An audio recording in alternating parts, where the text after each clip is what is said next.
Haley walked into family court with one folder and no lawyer, while her wealthy husband showed up with a wall of suits and a smug smile. By lunch, her bank card stopped working, her custody schedule changed, and someone was already rewriting her life on paper. If you've lived anything like this, share what happened to you in the comments. Haley Steinfeld sat at the respondents' table with a thin folder on her knees. Across the aisle, Grant Whitaker had brought a small army. 2 attorneys, a paralegal, and a man holding a leather briefcase like it was ceremonial. Before anyone said a word, the room did the math. Grant's side chatted with court staff, trading smiles. Haley watched the clerk stamp forms and slide them into stacks. One of Grant's attorneys stood to enter appearances. He paused at her name like he'd found a typo worth savoring. Counsel for Mr. Whitaker and Ms. Steinfeld. Steinfelt, he said. He added, apologies, in the tone people use when they bump a chair. Haley opened her folder, found the caption, and drew a single line through the extra letter. She wrote the correct spelling above it, neat and small, then closed the folder again. She didn't look up. The attorney sat down anyway, satisfied with himself. Grant leaned toward her as if they were sharing a table. Sign it so we can move on, he murmured, loud enough to reach the nearest bench. No need to waste everyone's time. A settlement packet lay between them, tabs sticking out like flags. Haley picked up the pen, capped it, and set it down. She slid the packet back toward him with 2 fingers and kept her hands still. Grant's smile tightened. His lawyer scribbled fast, like a nurse charting symptoms. When the judge took the bench, everything turned into rules. Grant's counsel presented a binder that hit the table with a dull thud, thick enough to be mistaken for a doorstop. He spoke about temporary financial orders and a visitation schedule, saying stability the way people say premium. The clerk raised her head. Deadline for supplemental evidence is Friday at 9 a.m., she said, and typed it without looking at anyone. During a recess, Haley went to the window to request the transcript from the prior hearing. The clerk clicked through screens and frowned. I'm not seeing your attachments in the system, she said. That's what I submitted, Haley replied. The clerk shrugged, not unkind. The scanner that day, coincidentally, was down. In the hallway, a laminated sign announced the security cameras were under maintenance. Grant walked past it, phone in hand, and stopped beneath the sign for half a beat. His thumb moved, then he kept going.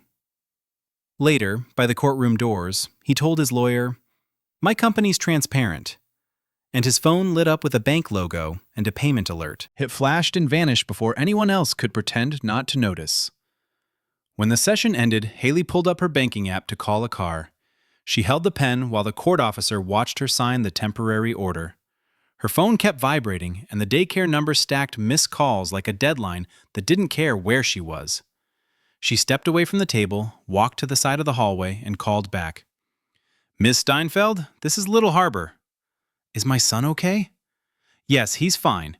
We need you to confirm today's pickup list. Haley looked down at the stamped pages in her hand, the ink still fresh enough to smear if she wasn't careful. What do you mean, confirm? We received the temporary order. It adds Mr. Whitaker as an approved pickup.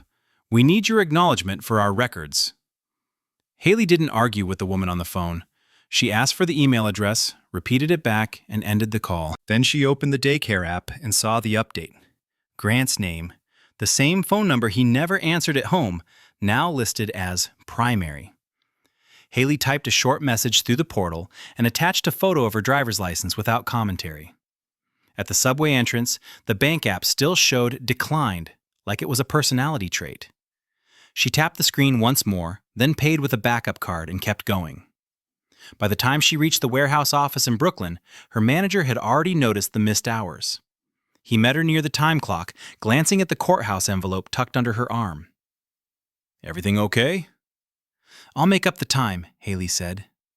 He didn't ask a follow-up. He just pointed her toward a small conference room and said HR wanted the quick word. The HR rep, Dana, sat across from her with a legal pad and a smile that looked trained. We understand you have personal legal matters, Dana said. Haley nodded. We need you to understand that personal legal matters can't affect your shift coverage. If you're required to appear in court, you need to notify us as soon as you have dates. I can do that, Haley said. Dana slid a form across the table. It was a schedule update request with boxes for availability and anticipated absences. Haley filled it out, wrote Friday in small print, and returned it. Thank you, Dana said, as if they'd discussed a vacation. Back on the floor, the forklift alarms and scanners didn't care about custody. A coworker she barely knew caught her at the printer. I heard your husband hired a big firm, he said, then stopped like he'd realized he'd spoken out loud. Haley waited for him to finish his thought. He didn't. He looked past her shoulder at the shipping labels and walked away. At her desk, she opened her inbox and took screenshots of everything that mattered. Her shift schedule, the HR note, the daycare message, even the automated receipt from the courthouse kiosk.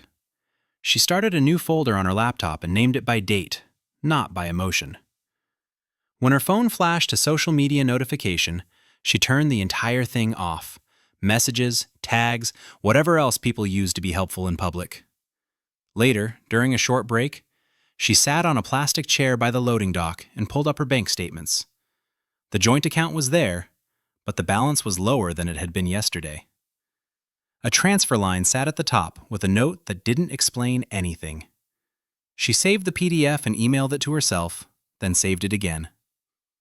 At pickup, the daycare front desk had the order printed and clipped to a clipboard. The assistant director kept her voice polite, like this happened every day. Just to confirm, she said, either parent can pick up unless we receive a new order. If Mr. Whitaker arrives, we have to release your son. Haley signed her name once, then initialed the line next to Grant's. I understand, she said. Another parent stood nearby, digging for keys. The woman glanced at Haley's envelope and then looked away too fast. Haley didn't correct her face. Outside, Marisol Vega waited by the curb with her daughter's backpack and a grocery bag that looked heavier than it needed to be. She held it out. These are for your kid, Marisol said. Applesauce pouches, crackers, the kind that buys you 6 minutes of peace. Haley took the bag. Thanks. Marisol's eyes dropped to the courthouse envelope. I'm not telling you to cry, Marisol said. I'm telling you to save everything. Haley nodded once. Marisol tilted her head, reading the thick paper like it had a nutrition label. At least they use heavy stock, she said. Harder to tear when life slaps you. Yeah, Haley said. Durable. That night, Haley got her son through dinner, bath, and pajamas with the same steadiness she used at work.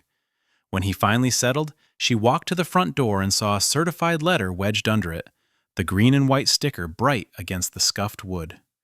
She picked it up, set it on the counter, and tore it open. The notice referenced the joint account and a revised visitation schedule in language that sounded calm while doing damage. Haley turned the page, and her phone chimed with a new email from Dana. Haley, it began, we need to talk about your performance this week. And Haley kept reading while the paper in her hand rustled. By Wednesday morning, Haley had 2 envelopes on the counter, the certified notice and the HR email printed on plain paper. She packed her son's lunch, slipped the court order into her bag, and walked him to daycare before work. At the front desk, the assistant director pulled out the same clipboard and pointed to Grant's name at the top. Just confirming you've seen this, she said. I have, Haley replied. She signed again, then asked, Can I get the pickup log for last week, per policy? The woman hesitated, then nodded, reaching for a binder without meeting Haley's eyes. During her lunch break, she opened an older message thread from the bank that still allowed statement downloads. The joint account was locked down, but the card history wasn't. It spilled months of transactions in tidy columns. One line repeated, same merchant, same amount. The Linden House Hotel, Manhattan. The dates were worse than the charge. One hit on the Tuesday Grant had kissed their son goodbye and announced, Chicago, 2 days. Haley saved the PDF, forwarded it to a new address she'd made, and printed a page at work.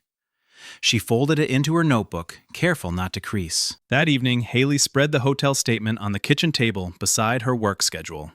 She circled the Linden House entries with a pen, drew arrows to the matching weekdays, and opened her calendar app.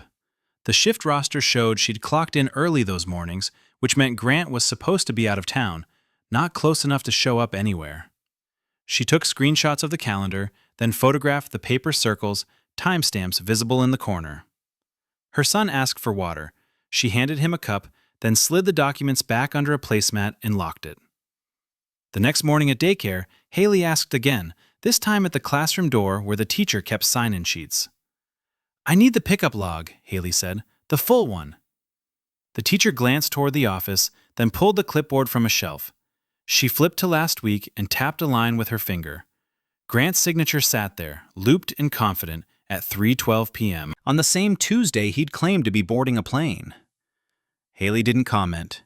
She asked for a copy, and the teacher wrote down the procedure. Haley thanked her, signed her son out, and left. On Friday, Haley went back to Manhattan to request the missing transcript again, then stepped out to the corner diner Marisol had mentioned. Marisol slid into the booth across from her, winter coat still on. "You look like you slept in a spreadsheet," Marisol said. Haley set the daycare copy request on the table. "My ex did the same business trip thing," Marisol said. "Funny how the company card never travels alone." Haley nodded once, letting the waitress fill their cups without asking for anything sweet. Outside, traffic kept moving, and Haley kept her folder closed until Marisol leaned in. Haley laid the printed statement between the ketchup bottle and the napkin holder. Marisol scanned the dates, then pushed it back like it had grease on it. "Did he say Chicago?" Marisol asked. "Chicago," Haley said. Marisol snorted once, short and done. "Men love geography," she said. "It makes lying sound organized." The waitress dropped the check before they'd finished talking. Haley glanced at the total and said evenly, "At least this breakfast isn't billed as client entertainment." Marisol let out a single laugh, then pointed at the paper circles. "Keep it boring," she said. "Boring wins." "Write everything down." That night, after her son fell asleep, Haley pulled an old laptop from the closet. The hinge squeaked, the fan groaned to life. She plugged in a small printer and fed paper through. A bank statement, a daycare note, screenshots from her work calendar. She arranged them by date, clipped the stack, and pushed the stapler aside. When the browser loaded, a shared inbox appeared, the one she and Grant had used for bills. She opened Sent, then Trash, scanning for anything new. A synced calendar popped up on the side, with a single private event. Linden, suite upgrade. Manhattan address, reminder 10 minutes before pickup time. She moved the cursor to open it. The screen froze, refreshed, and the event vanished. Her phone buzzed. An email appeared from Grant's attorney. Mediation proposal, time sensitive.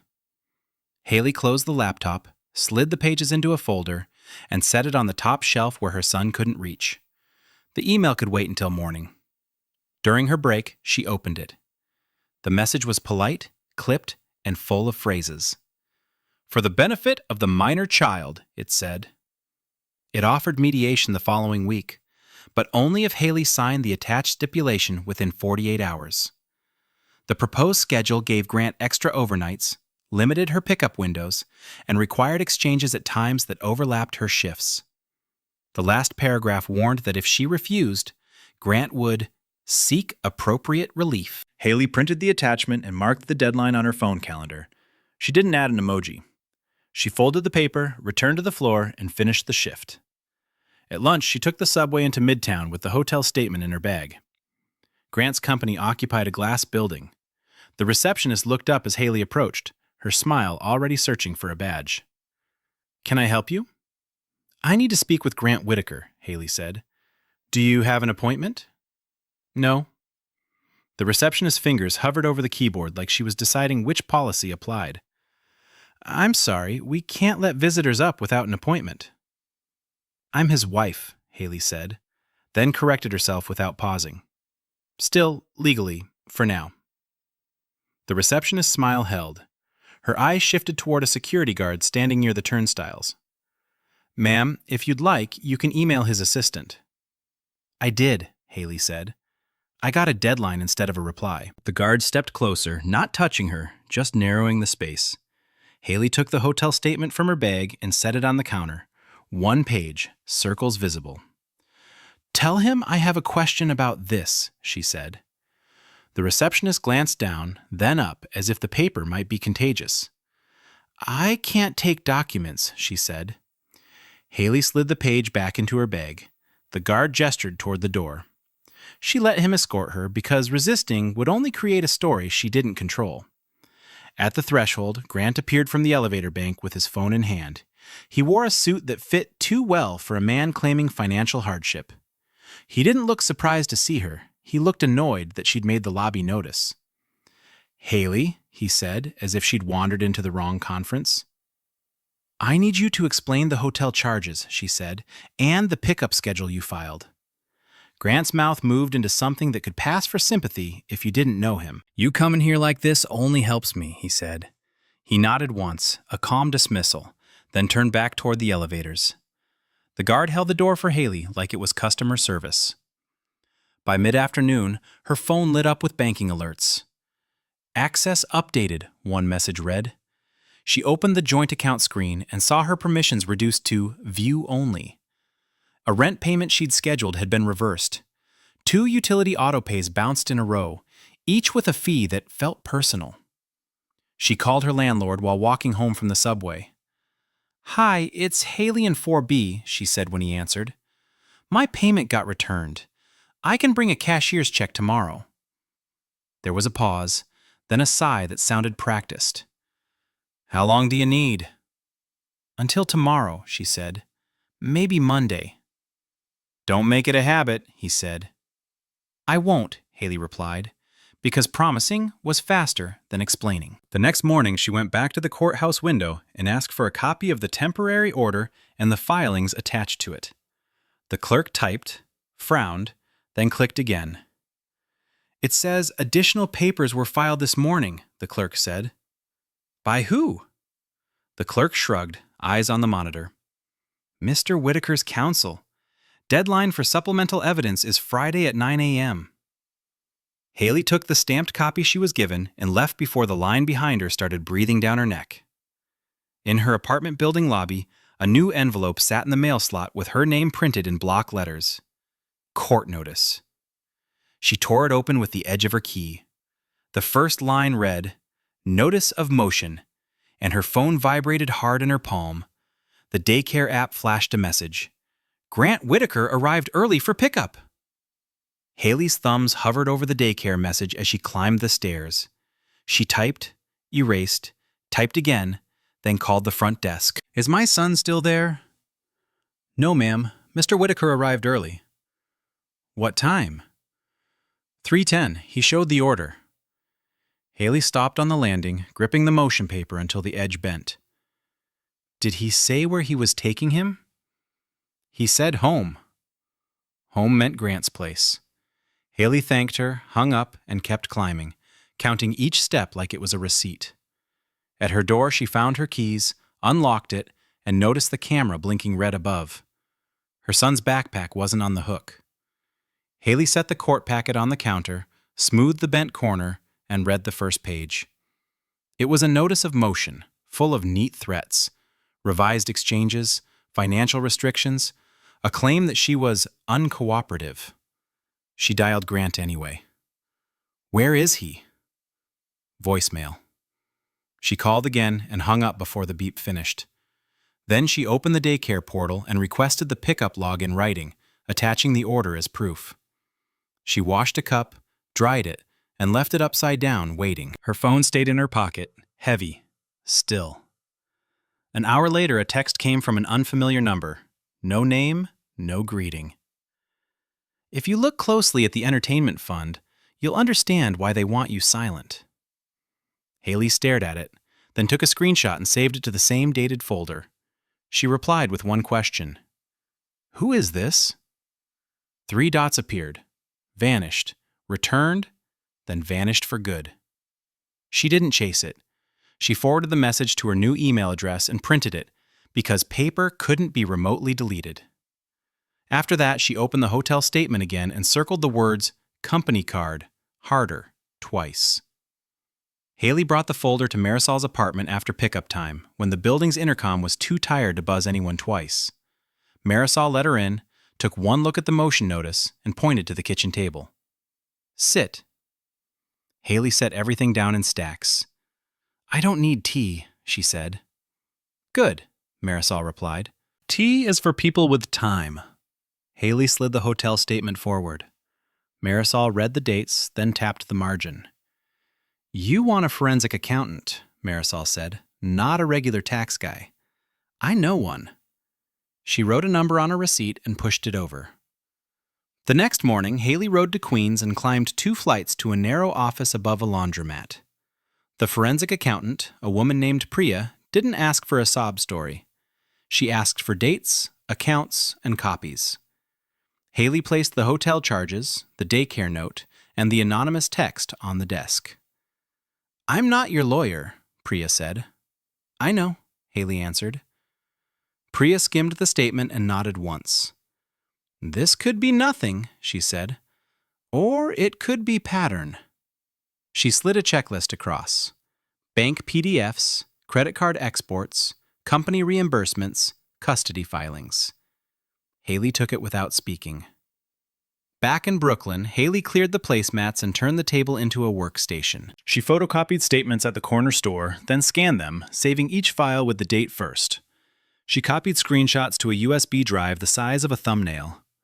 The mediation stipulation sat unopened beside the pile, 48 hours ticking in its header.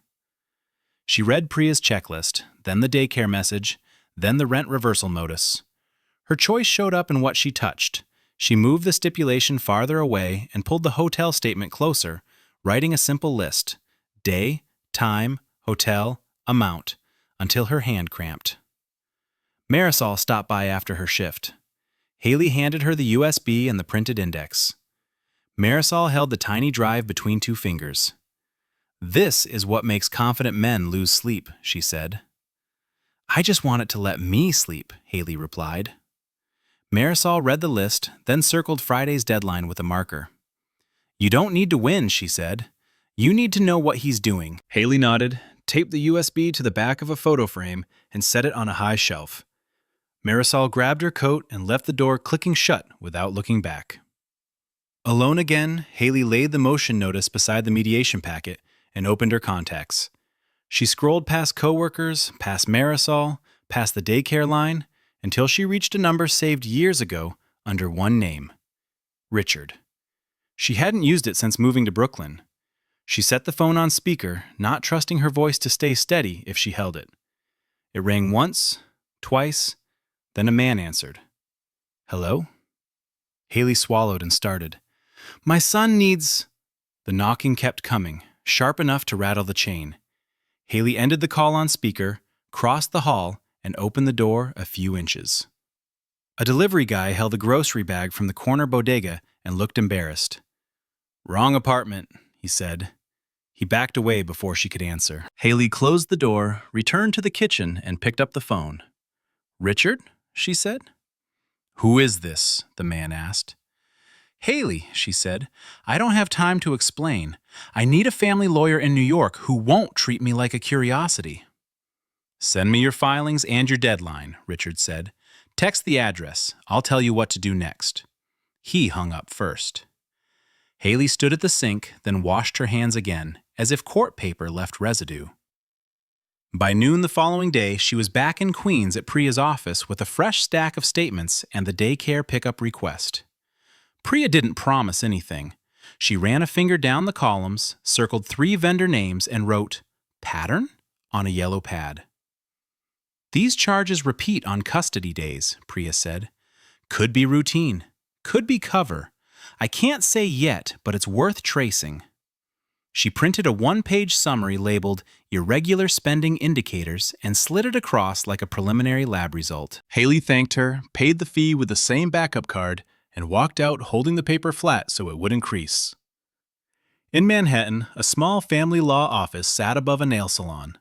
The lawyer, Mr. Cho, read her temporary order and the motion notice without looking for drama. "You can submit evidence, but it has to be clean," Cho said. "Friday 9 a.m. means Friday 9 a.m. If you miss it, they'll call it irrelevant and you'll spend weeks arguing about stamps instead of facts." "How do I file it?" Haley asked. "Exhibits, index, sworn statement. No screenshots without context. Print them, label them, bring 2 copies, and assume he can file an emergency motion anytime he feels like rearranging your life." Cho handed her a sample exhibit list and wrote the courthouse window number on the top. "They'll try to bury you in paperwork," he said. "They already did," Haley said. "Then don't dig with your hands. Use labels." He circled a line on the temporary order. "And keep your exchanges public. If he pushes for private handoffs, say no."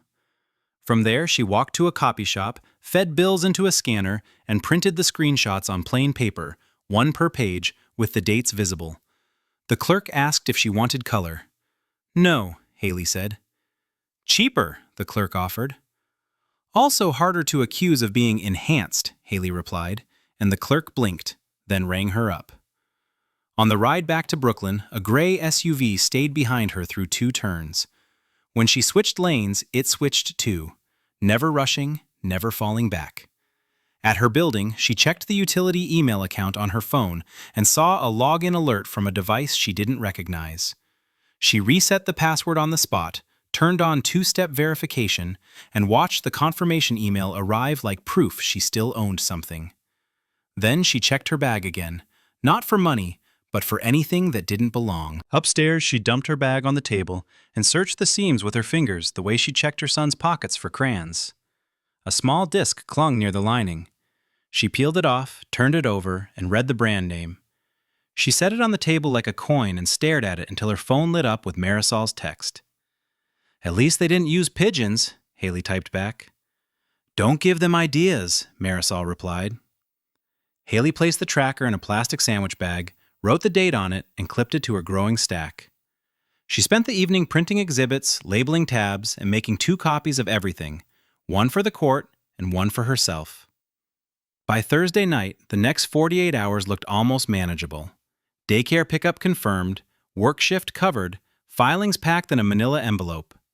On Friday morning, she drove to the courthouse early and parked in the lot a few blocks away, rehearsing the checklist Mr. Cho had given her. She checked the time, shut the folder, and reached for the door handle, ready to walk it in herself. She had one hand on the door when a man in a messenger jacket approached, holding a clipboard. "Haley Steinfeld?" he asked. Haley stood by her car, the envelope heavy in her hand. "Emergency custody motion" looked like a headline. She opened it against the doorframe and read the first page. Allegations, dates, and a request for immediate relief. A court date was stamped for that morning, room number scribbled in pen.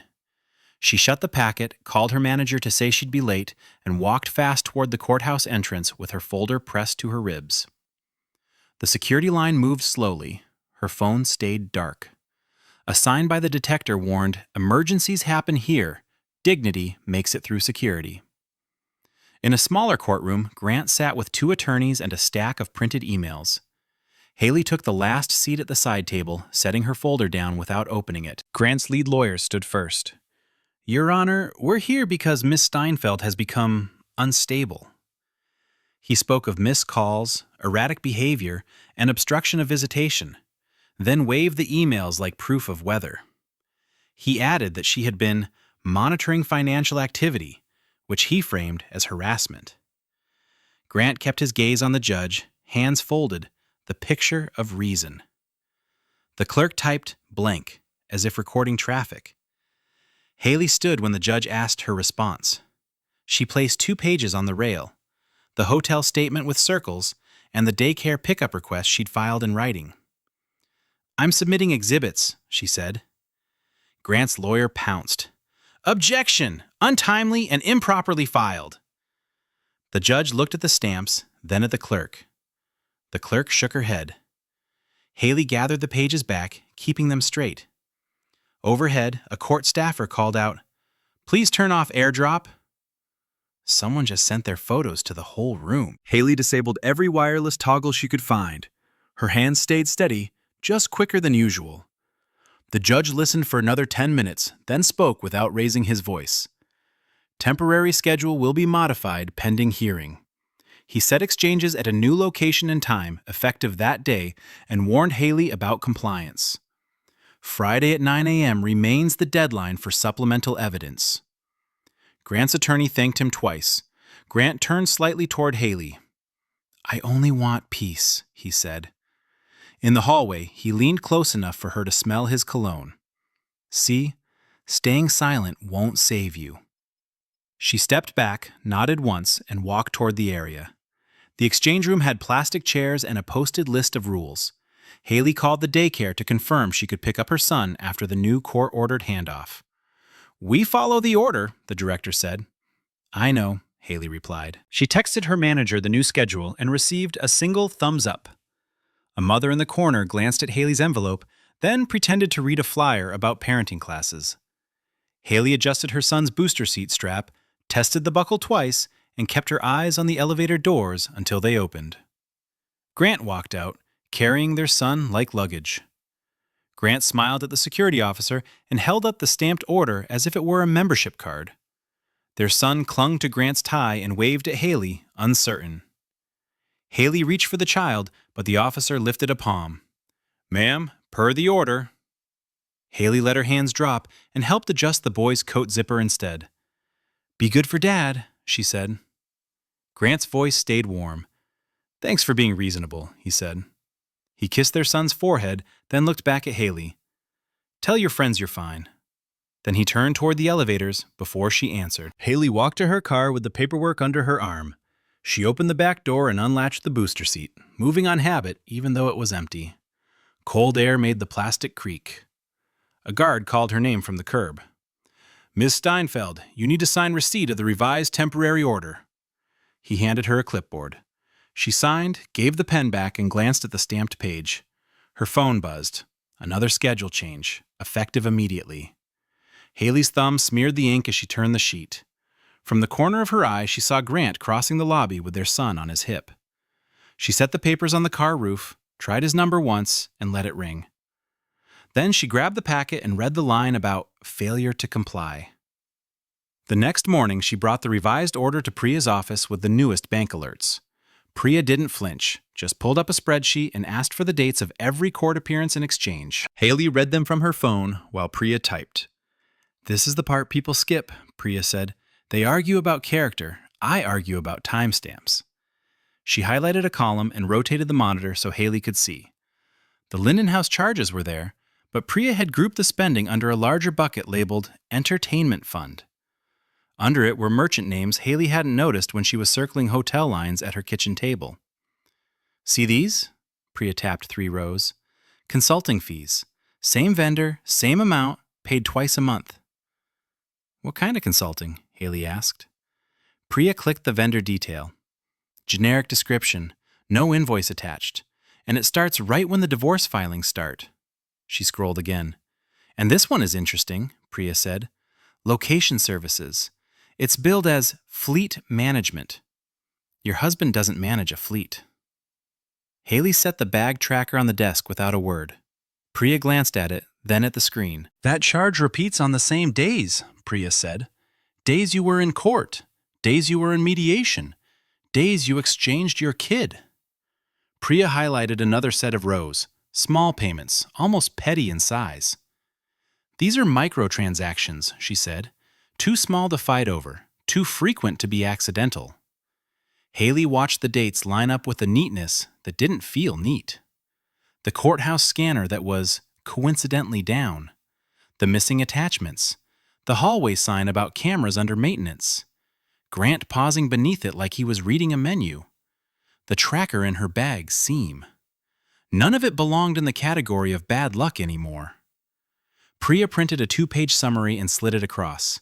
It didn't say fraud, it said pattern. Flagged items, recommended trace points. "I'm not making accusations," Priya said. "I'm showing you where the money keeps telling the same story." Haley paid, thanked her, and left with the pages held flat. On the subway back to Brooklyn, she opened her notes app and started building a table.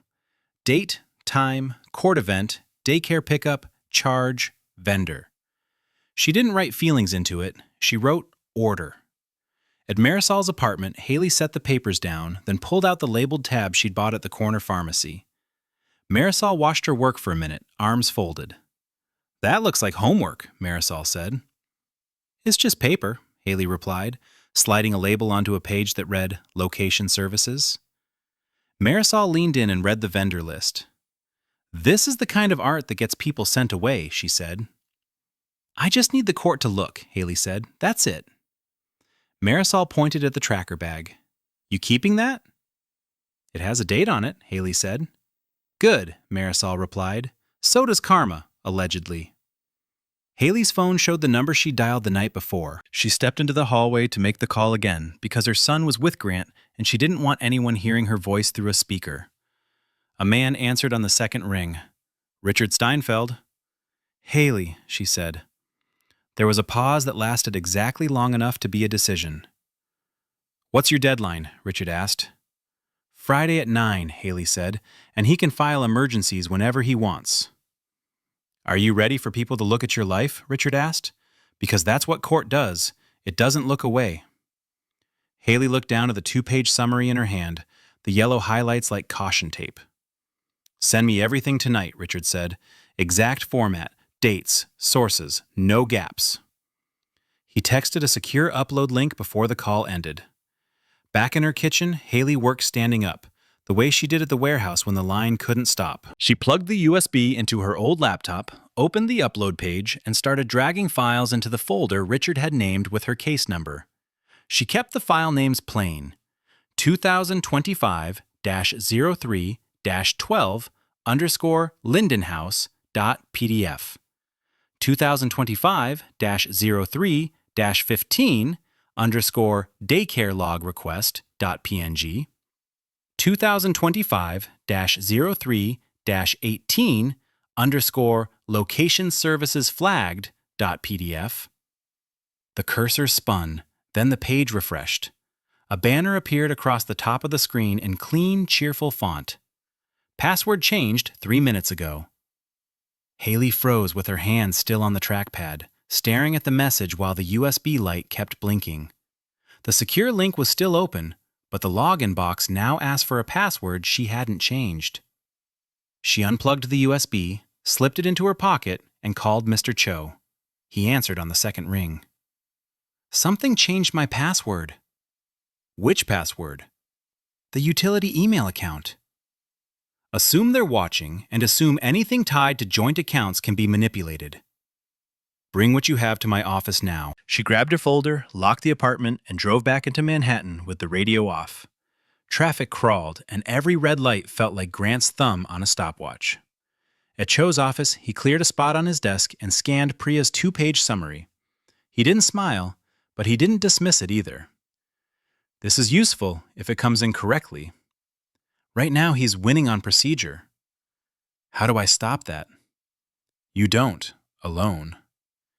If you want to fight, you need people who file like machines." Haley looked at the mediation stipulation peeking from her folder, the one that promised calm if she signed fast. She could sign it, keep the next week predictable, and pretend the paperwork was the worst of it. But the emergency motion had proved that predictability belonged to Grant, not to her. Her son's schedule, her rent, even her email passwords could be rewritten while she slept. She didn't need to be liked in court. She needed to be heard. Cho slid a business card across the desk. "This is a number for the Steinfeld firm." "They'll be expensive." "I know." "Then go today. The deadline doesn't care about pride." Outside, Marisol's text arrived as Haley stepped onto the sidewalk. "If you let them write your story for you, you'll live in their story." Haley typed back a single word. Understood. The Steinfeld office sat in Midtown East, higher floors, better lighting, and a lobby that made her courthouse envelope look even cheaper. A receptionist behind a marble counter glanced up. "Do you have an appointment?" "I was just taught that without an appointment, you don't exist." The receptionist blinked, then tapped her keyboard. "Name?" "Haley Steinfeld." A few minutes later, a woman in a dark suit met her by the elevators and introduced herself as Jenna Park. "We received your father's message." "I didn't send it through him." "He said you would say that." Jenna walked her into a conference room and set down a retainer agreement. "If we enter, we do it cleanly. No freelancing with filings." "That's been my problem." "It's been his advantage." Jenna asked for the case number, the deadline, and every place the child exchanged hands. Haley answered, and Jenna wrote it into a timeline template without pausing. "Friday, 9 a.m. is non-negotiable. We will file exhibits with authentication, not vibes." Haley signed the retainer, initialed 3 pages, and handed over her USB and printed tabs. An assistant scanned each page, stamped a receipt, and returned the originals to Haley in a new binder. Jenna pointed to the tracker bag. "Keep that sealed. Date it. Don't touch it again." "Already dated." "Good." Jenna slid a contact sheet across. "If he calls, don't answer. If he texts, screenshot. If you get served, call me." "He files instead of calling." "Then we file faster." By the time Haley left, dusk had settled over Midtown, and her phone calendar held a new exchange time for the next morning. She drove toward Brooklyn, stopped at a red curb to let an ambulance pass, and used the pause to open the emergency motion packet again. One paragraph claimed she had refused to share medical information, something she'd never been asked for. She uncapped a red pen, circled the sentence, and wrote the daycare portal date in the margin. Her phone lit up with Grant's name. A car behind her leaned on the horn. Haley put the pen down, pressed answer, and held the phone to her ear. "You really brought my family into this?" "I brought a binder." "You think that makes you smart?" "It makes you readable." She glanced at the circled line, then at the clock on the dashboard. 7:42. Tomorrow's exchange was at 8 a.m., and Friday's filing deadline was less than 2 days away. Grant's voice stayed smooth, like he was talking to customer service. "I'm trying to keep this peaceful." "All you had to do was sign." "You changed a password to stop me from filing." "I changed nothing. My account says otherwise." The horn sounded again, longer. Haley flipped on her turn signal, eased back into traffic, and kept the phone at her ear. Grant kept talking, but she watched the road and the red pen marks bleeding through the paper on her lap for now. Haley arrived at the courthouse before the coffee carts opened, carrying the new binder Jenna Park had assembled and the old folder she couldn't stop bringing. Jenna met her at the security line, scanned the docket notice, and walked her to a mediation room that looked like a borrowed office. Grant was already there with his lead attorney and a second associate, both in matching navy suits. He stood when Haley entered, not out of respect, but so the room could see him stand. Jenna shook hands once, then sat. An officer shut the door, saying the clock had started. Grant's attorney opened with a soft voice and hard adjectives.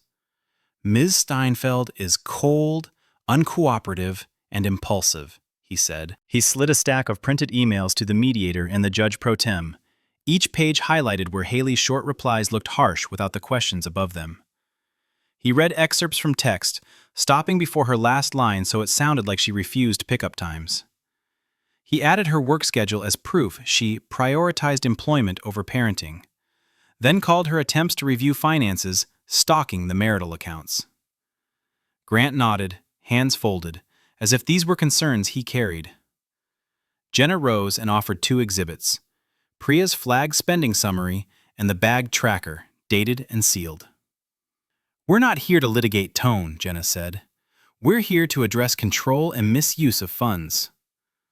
Grant's attorney objected before the pages reached the table.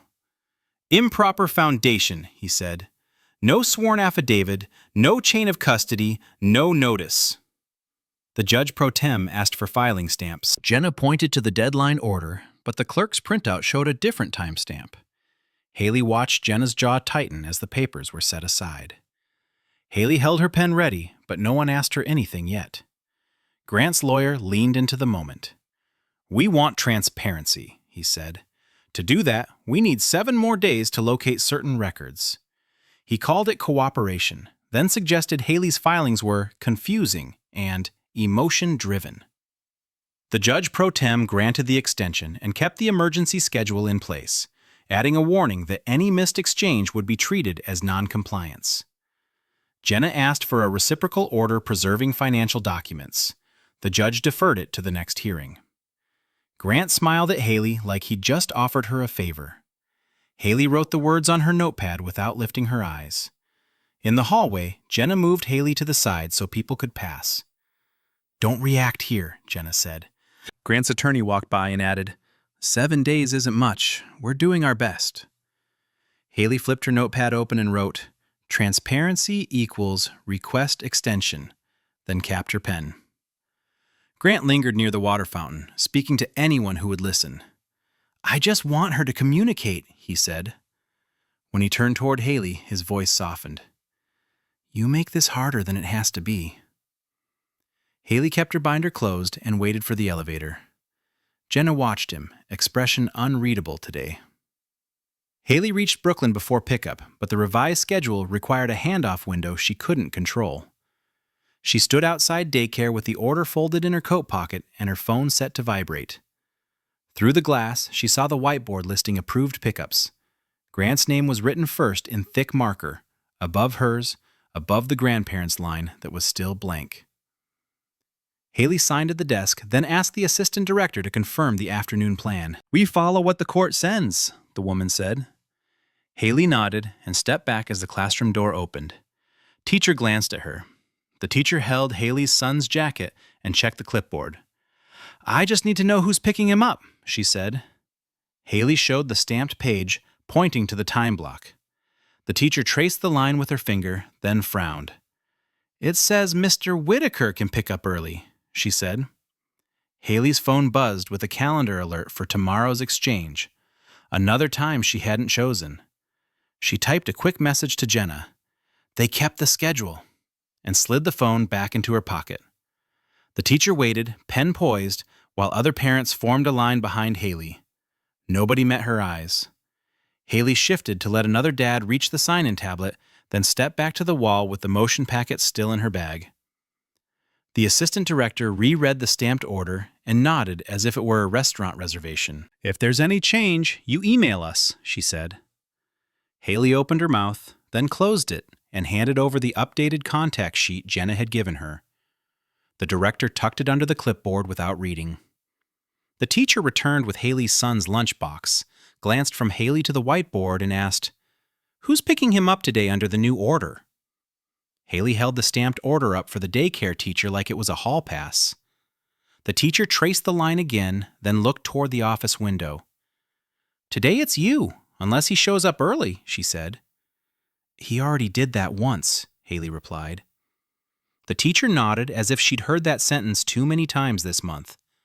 She disappeared, returned with Haley's son's lunchbox, and released him into Haley's arms. Two parents behind her shifted their weight and watched the clipboard instead of her face. Haley tightened the strap on her son's backpack and walked him outside. At the curb, her phone buzzed with a new message from the unknown number. "Stop using my words. I don't want to be involved." Haley didn't type a speech. She took a screenshot, saved it to her folder, and forwarded it to Jenna Park. Then she called the number. It rang once and went straight to voicemail, a generic recording with no name. She tried again and got the same result.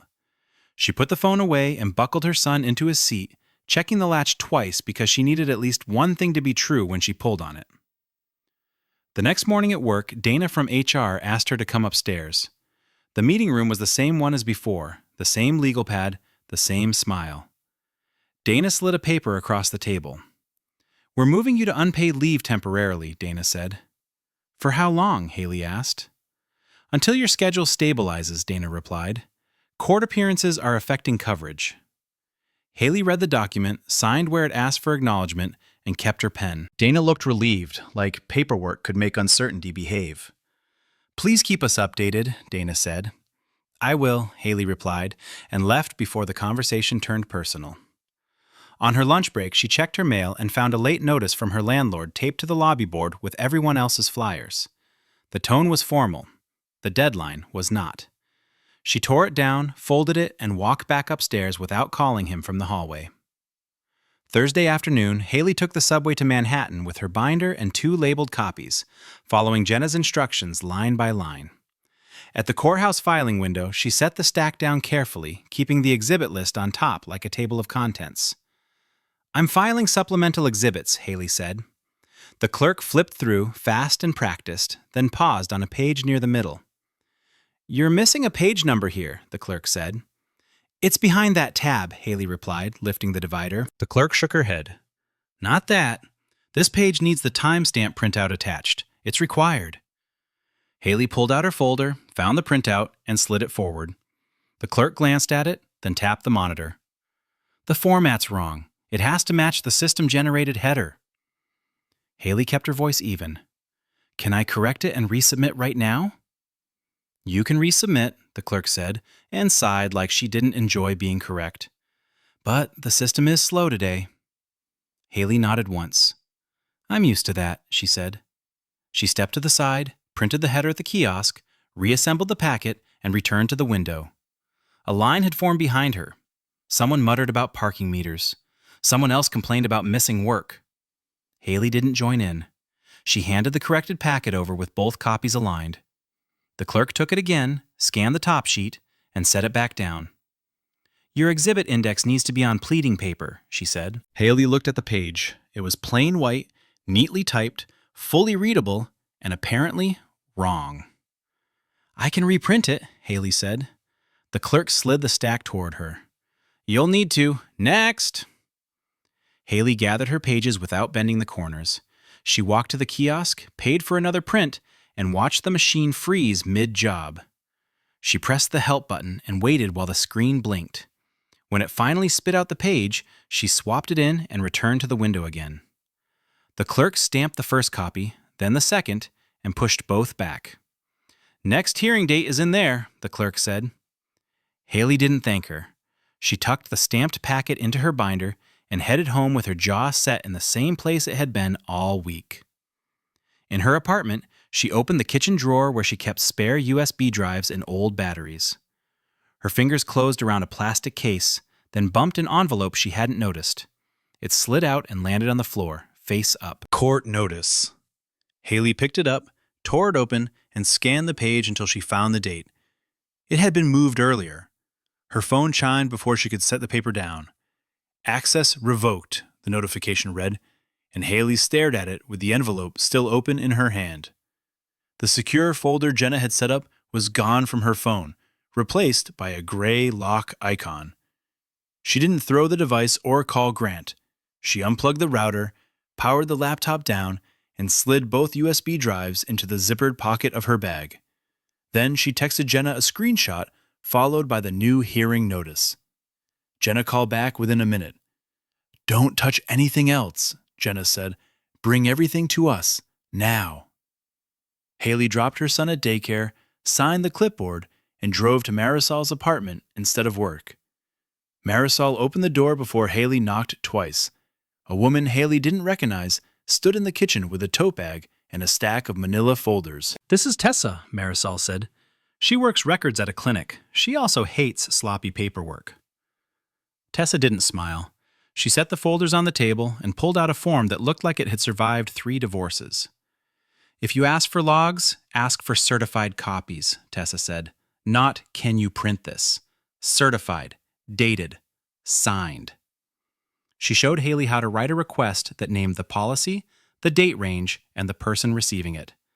Then she demonstrated a simple chain of custody sheet with columns for who touched what and when. Haley practiced the wording out loud once, then copied it by hand onto a fresh page. Marisol handed her an envelope and a roll of tape. "Seal it after you copy it," Marisol said. "Make them break the seal, not you." At daycare, Haley submitted the request at the front desk and asked the assistant director to initial the receipt line. The woman hesitated, then initialed, eyes fixed on the paper. "Okay," she said. "We'll pull what we can." Haley photographed the initialed receipt, put the original in the envelope, and taped it shut in her car. The motion packet stayed separate, clipped and labeled like it could bite. By noon, she was in Midtown East, sitting across from Jenna and 2 other attorneys who introduced themselves by last name only. A paralegal scanned documents into a case management system, while another staffer logged Haley's exhibits into a spreadsheet that matched Priya's format. Jenna pointed at the access revoked screenshot. "This helps," she said. "It shows interference." One of the attorneys, Marcus, picked up the plastic bag with a tracker and turned it over without opening it. "You kept the AirTag?" he asked. "I put it in a zip bag like leftovers," Haley said. "Perfect," Marcus replied. "Courts love leftovers, as long as they're labeled." They drafted a motion to preserve financial data and company email, listing specific accounts, vendors, and dates. Jenna dictated language that sounded boring on purpose. Preservation, non-spoliation, immediate production. Haley signed a declaration that stated facts only: where she found the tracker, when the password changed, how the daycare log had been altered. Each sentence ended with a date. Priya joined by video from her office and walked the team through the entertainment fund entries. She explained the consulting payments, the location services billing, and the microcharges that clustered around hearings. "I can prepare a preliminary report with methodology," Priya said. "Not conclusions, method." Jenna asked for an affidavit and a list of follow-up subpoenas. Priya agreed, then cautioned that records could vanish if no one ordered preservation soon. Jenna nodded as if she'd been waiting for that sentence.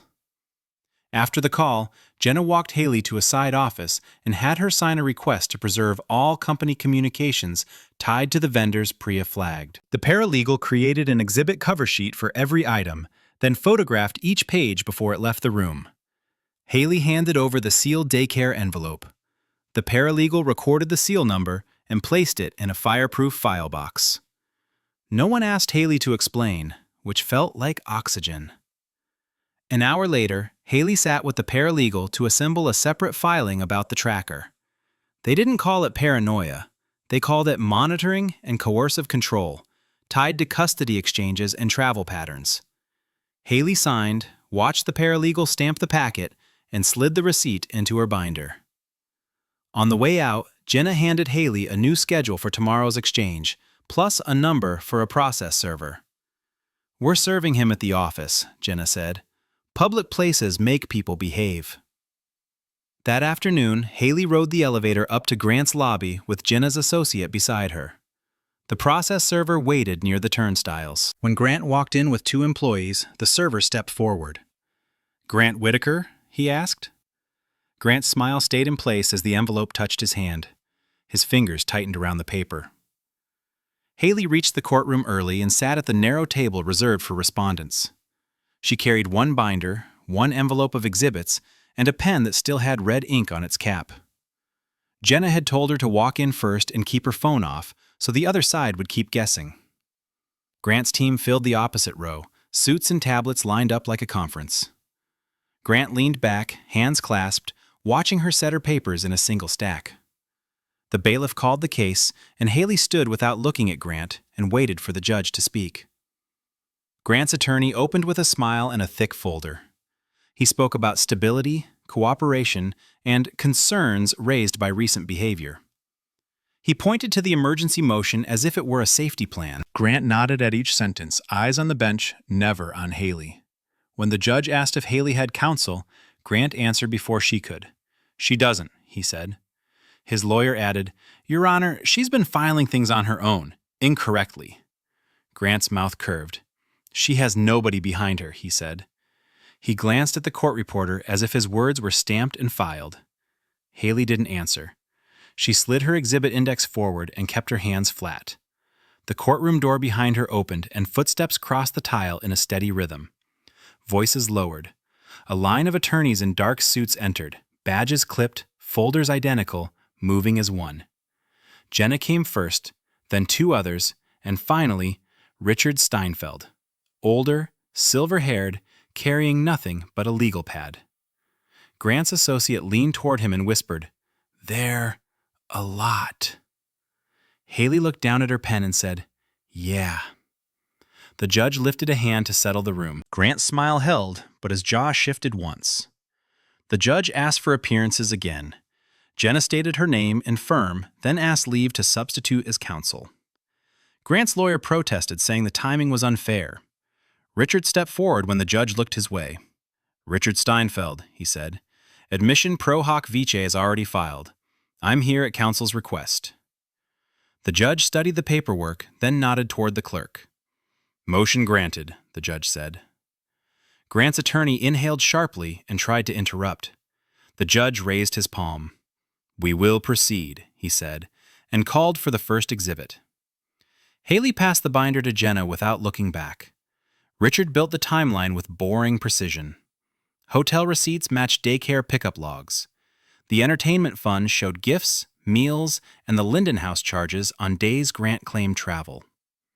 A consulting vendor appeared the week the divorce papers were drafted, paid in identical amounts. Then Richard laid out a line item labeled location services, tied to the same days Haley entered the courthouse. He held up the sealed bag with the tracker. "This was found in her bag seam," he said. "That is not co-parenting. That is monitoring." Grant's lawyer objected, but the judge told him to sit down now. Grant finally spoke, voice controlled. "I've done nothing illegal," he said. "My company is transparent." Richard answered by handing the judge Priya's preliminary report and a preservation motion stamped that morning. Jenna added screenshots showing Haley's access revoked and her attachments missing from the court system. The clerk confirmed the filings were timely. Grant's lawyer called the consulting fees routine. The judge asked for invoices, contracts, and full ledgers. "You will preserve all electronic records," the judge said, "and you will produce them." Grant's lawyer asked for time. The judge cut him off, froze the accounts, and issued sanctions. Custody exchanges moved to a supervised site. All messages had to go through a monitored app. Grant's lawyer protested, but the judge reminded him, "Emergency motions aren't games." Haley signed the new order while Grant stared across the room. For once, the rules bound him too. 2 days later, her kitchen table was calm. She moved the old court folder into the binder, filed each page, and slid it into a dresser drawer. At the playground, her son climbed like nothing had changed.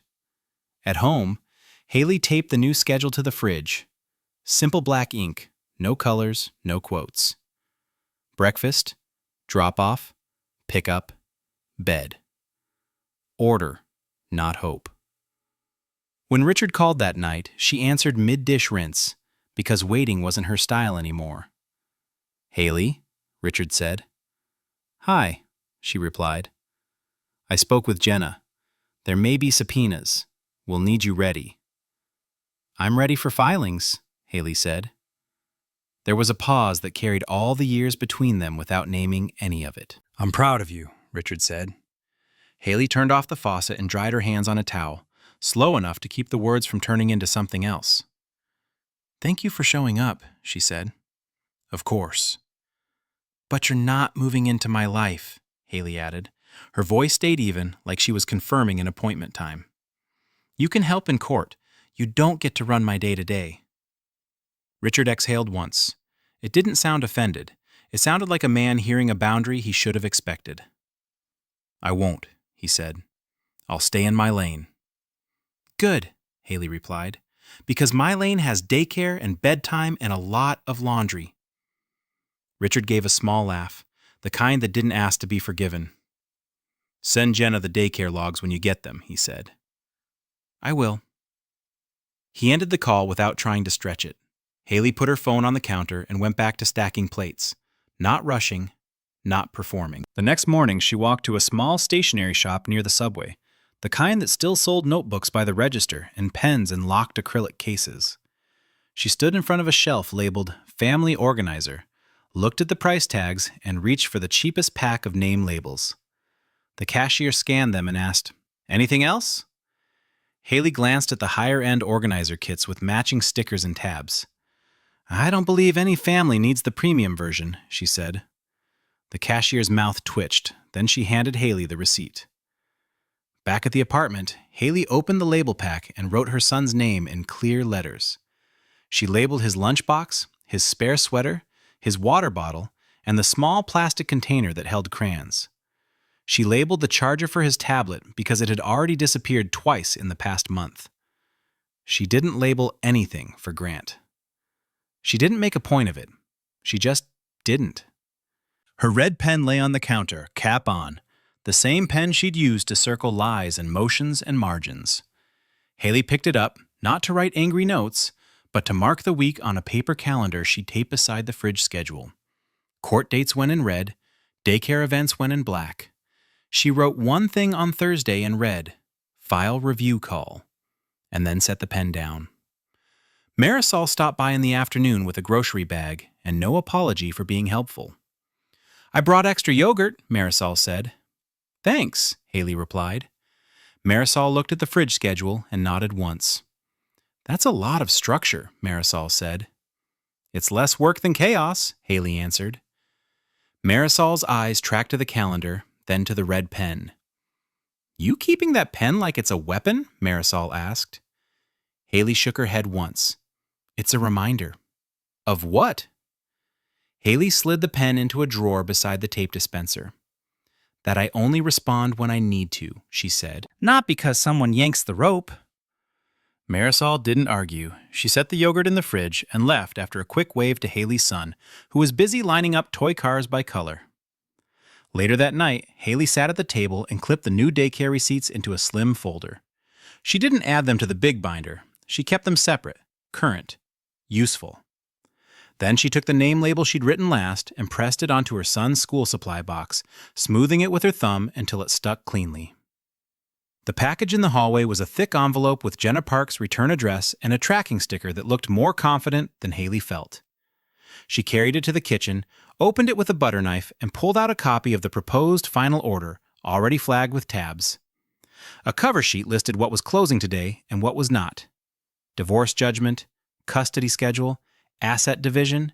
A separate line, printed smaller, noted that the financial investigation was ongoing, under a different process and timeline.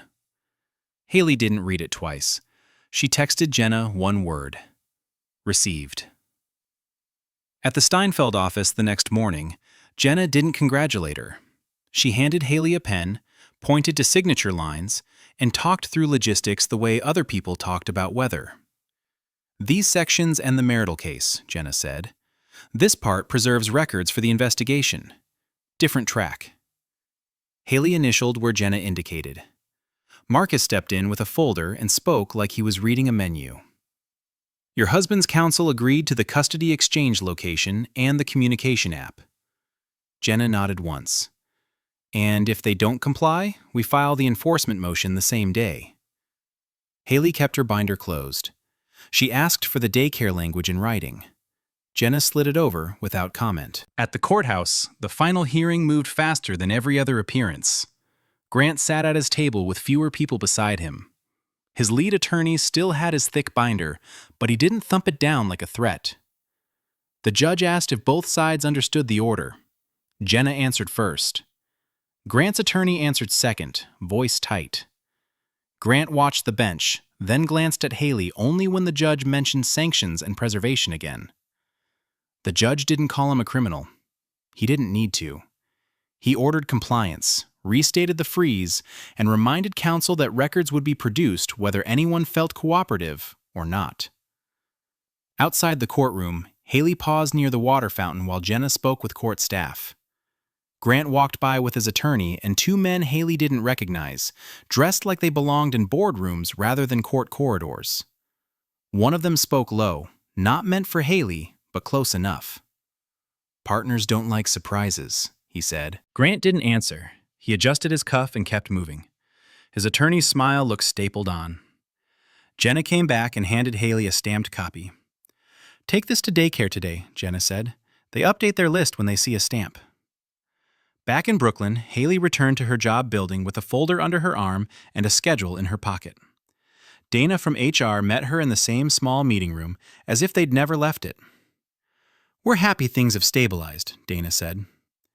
Haley set the new custody schedule on the table, along with the revised availability form. "I am too," Haley replied. "Stability is expensive."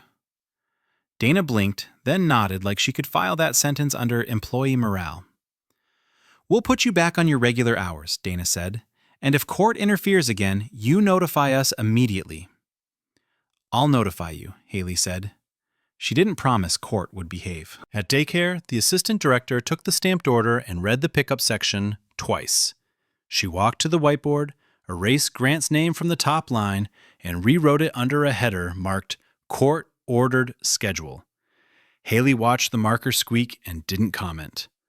The teacher who had asked her questions all month glanced up and gave a small nod that didn't ask for details. A parent behind Haley shifted, checked their phone, and looked past her instead of through her. It wasn't warmth, but it wasn't the old stare either. That afternoon, Haley waited at the supervised exchange location listed in the order, a public lobby with cameras that worked and staff who kept a log. Grant arrived on time, alone, carrying their son's backpack and a paper copy of the schedule like it was newly valuable. He didn't speak to Haley. He spoke to the staff member with the clipboard. "Here for the exchange," he said. The staff member checked the time and nodded. "Sign here," she said. Grant signed. Haley signed. Their son ran to Haley and grabbed her coat sleeve. Haley buckled him into the car and closed the door without looking back. The next day, Haley returned to the courthouse window to collect the final judgment copy with the official seal. The clerk slid it under the glass, stamp visible, paper stiff. "Keep it somewhere safe," the clerk said. Haley stepped away from the courthouse window and answered the unknown call with the final judgment still in her left hand. "Ms. Steinfeld?" a man asked.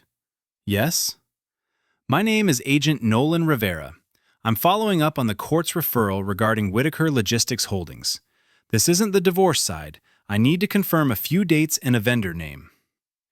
Haley leaned her forearm against the hallway ledge, keeping the stamped papers flat. "What do you need?" "First, did you personally find a tracking device in your bag?" "Yes." "Do you still have it sealed?" "Yes." "Did anyone else handle it before you bagged it?" "No."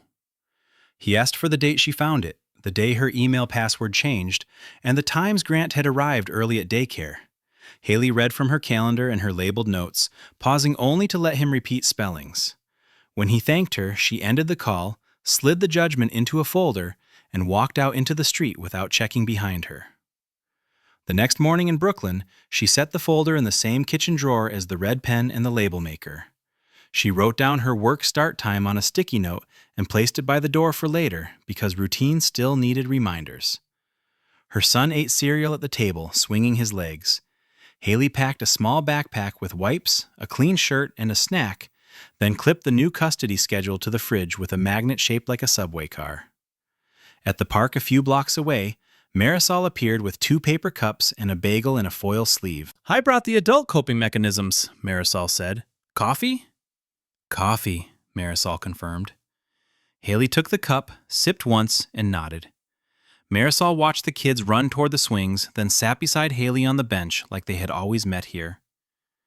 "Any more surprises?" Marisol asked. "Not today," Haley said. Marisol pointed her chin toward the skyline. "Give it an hour." Richard arrived 10 minutes later, not in a suit, holding a children's book and a small bag of fruit.